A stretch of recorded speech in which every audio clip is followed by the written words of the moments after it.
ምስጋና ውዳሴና አምልኮ ለእግዚአብሔር ለአምላካችን ይሁን። ውድ የኢጂኤስ ወንጌል አገልግሎት ቤተሰቦች በያላችሁበት ዓለም ዳርቻ ሰላም፣ ጤና፣ እረፍትና ደስታ በክርስቶስ ኢየሱስም ለእናንተ ይሁን። የእግዚአብሔር ቃል ስናገር መዝሙረ ዳዊት ምዕራፍ 145 ከቁጥር 1 እስከ 5 ባለው ስፍራ ላይ እንደዚህ ይላል። በዚህ ስፍራ ላይ ባሪያው ዳዊት እግዚአብሔርን ያመሰገነበት የእግዚአብሔር ቃል ክፍል እንደዚህ ይላል።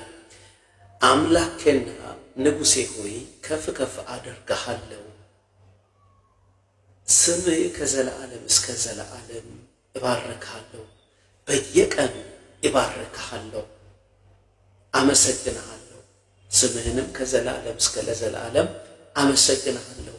እግዚአብሔር ትልቅ ነው፣ እጅግም ሊመሰገን ይገባል፣ ታላቅነቱም አይመረመርም።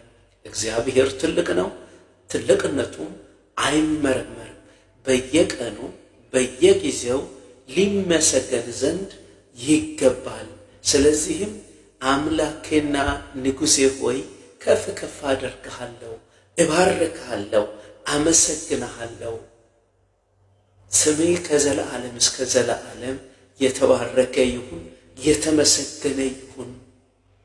በየቀኑ እባርክሃለሁ፣ አመሰግንሃለሁ። ከአንደበቴ የምስጋና መስዋዕት አይጓደልም አለ ዳዊት። ክብር ለእግዚአብሔር ለአምላካችን ይሁን። ዳዊት እንግዲህ በገባው ልክ እግዚአብሔርን አመሰገነ፣ እግዚአብሔርን ባረከ። ይህ ይገባሃል አለ።